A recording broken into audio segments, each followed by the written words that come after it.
Busted Pencils fully leaded education talk. Homeroom Monday after the 4th. What a weekend. Oh, fellas, all I can say right now is that I'm tired. It's a long weekend, celebrating our nation's birth and maybe more importantly, celebrating no, I won't say celebrating the big beautiful bill. We No, we enough of no, that. enough of No. that, enough of that. Okay, look, you said, a little bit here. In the future, I want to talk more about In the this. year No, in the 2000. concept as we go for this, there was an article that came out the other day, and I know I shared it with you guys, but you might not have looked at it. But 150 years ago, the school model in rural America, so think about it. Yep. Picture making a comeback and the results. And again, what do you mean by results? I'm not talking about test scores, right? Pretty remarkable. And is that something that we should be looking at more seriously? And anybody's got 150 years ago, rural America now is calling it back. Think about it. What did schooling look like back then? Jacob, the first image that comes to your mind if I'm imagining public schools or just schooling, education 150 years ago, what do you think of, my friend? I I know that it had a lot of good things, Tim, but there was also a high churn. Well, I'm, think about I'm thinking of this. Little House on the Prairie, Tim. That's I what was, comes to oh mind. my God, I am so glad you said that. I was like, But I had a Little butter House. joke, so I had to start there. No, no, Little House on the Prairie. Yeah, one room schoolhouse. Yep. Yeah, one room schoolhouse, and thinking about it, what does that mean? Yes, it means exactly. You're like, wait, one room, like all the kids in a certain area, one teacher in one classroom, and like kindergartners with second graders, with middle schoolers, with high school seniors all together in the same classroom all day during the year. What that feels like some kind of sad joke. Who would imagine such a thing?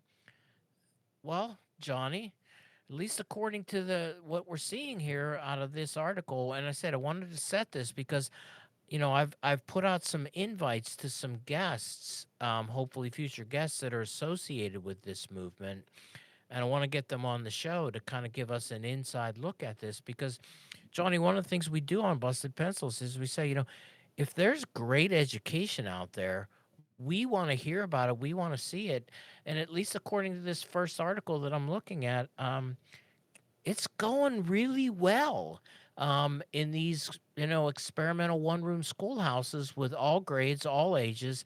They're looking at a ratio of about 20 to 1 is what they're holding fast on. That's 20 students to one teacher, and a mandatory also adult teacher helper or a teacher aide. And so you have two adults for 20 children, all ages, all grades, working together. And a lot of cooperative learning going on, older kids helping the younger kids start to learn some things, the younger kids seeing some great role modeling in the older kids designing in-depth projects, bringing in. And here's the other thing, actually they're using technology in these one room schoolhouses. So for anybody, Jacob, the image of Little House on the Prairie, I think, is where we go to first. But the image here of the one room schoolhouse isn't that kind of the Franklin stove in the corner and somebody putting lumps of coal in it and Yeah. a dunce cap. It's just the concept of a multi-aged classroom, with a reality of saying we can teach everybody because thematic education can be taught to second graders and seniors. Johnny. Well, Tim, I agree with some of this, and I disagree with a big chunk of it too. But I love this idea of where, I think sometimes we call them micro schools, Yeah. right? Like, and the learning is intergenerational. It's spread across. I mean, there's probably listeners out there who are like, "Hey, sounds like my living room. I homeschool," or anybody who had a really good pod system going during COVID. Like, man, again, remember we Yeah. here at Busted Pencils, we like to talk about what we learned and our Right. learning during that era that gets dinged so heavily for learning loss. I mean, we learned a lot. What works, what doesn't work, and most certainly we've critiqued it for a while, right? Like, what sense is it in taking 30 plus kids who are all born around the same time and chucking them in a room together with one adult, in a canned curriculum? It just doesn't work Mm-hmm. that well. So allow for more personalization, more differentiation. Now, I do think, I think it's tough, man, and Mm. I mean, I think like what a preschooler and kindergartner and first grader are learning compared to what a 12th grader are learning, it's I It's a I it's a I big distance. yeah. But that said, I think you structure it the right way and you have more breaks in the day and you have more like shared responsibilities. And, these micro schools or community schools, as we might even refer to them as, I love the ratio under 20 to 1, some age differentiation, some grouping, some really great teachers involved in the process. And there's a ton, I know it, there's a ton you can get accomplished.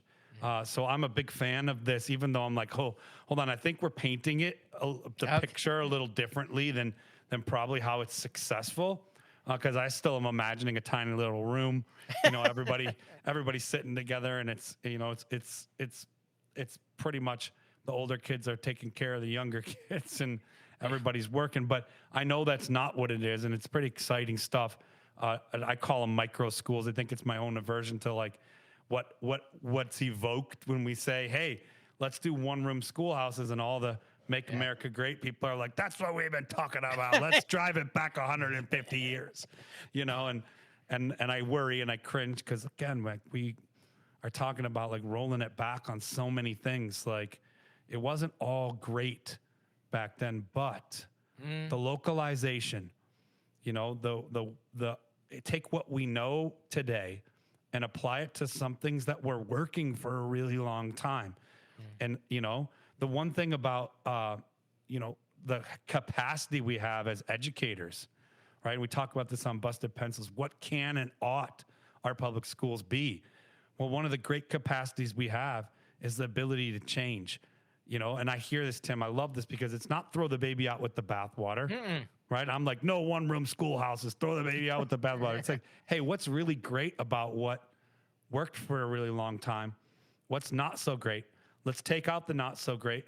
Let's accentuate and run with what worked and what is great from that and Right. bring it with the best of what we know today and bring the two together. That's a win-win, man. Yeah. That's democracy in action. I'm a fan of this. So I'm stoked that you've connected with some people doing this, Yeah. and listener, if you're catching, you download this pod and you've got experience with this, maybe you're in a like really successful homeschool group or a local small school, or you're micro schooling yourself.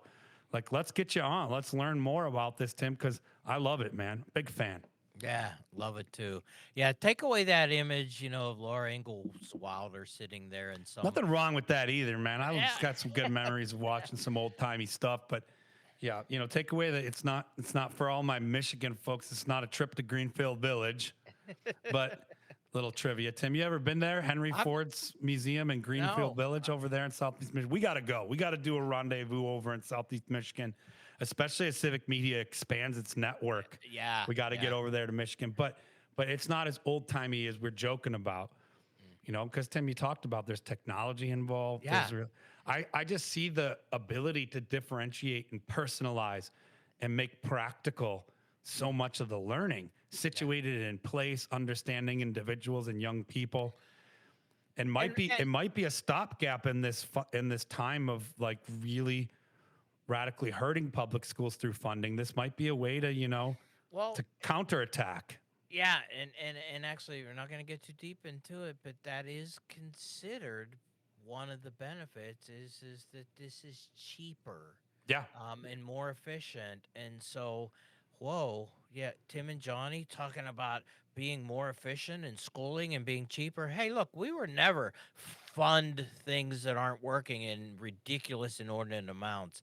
We want things that work. And hey, you know what? If you can do it cheaper, even better. Let's replicate the model. But man, you guys, homeroom again. What a weekend. Loved hanging out, doing all the 4th of July stuff. But man, I need to get a little bit of time and get ready for Wednesday for classes in session. So now it's time for your moment of zen. Buttons are crazy. Really long weekend.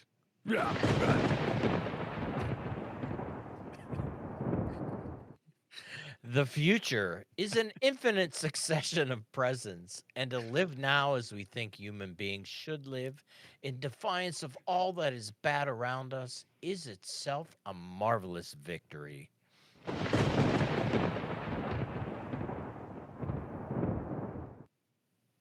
Hey, listener, we hope you had a great 4th of July weekend. We're glad you joined us today for Homeroom. If you want to grab more Busted Pencils podcasts, well, you know where you can find us, Apple, Spotify, wherever it is you get your podcast from. But you can always find us at civicmedia.com and on our website at bustedpencils.com. And don't forget to download Class in Session on Wednesday and grab Producer's Choice on Friday. That's right, Jacob runs a special show where he interviews Tim and Johnny. And then listeners, pencil busters out there, you can always tune in. And you can always listen to Busted Pencils weekend broadcast on the Saturdays at 3 p.m. Central Time, broadcast across all the Civic Media networks for an hour of your favorite blue-collar scholars, Tim and Johnny, and keep busting pencils.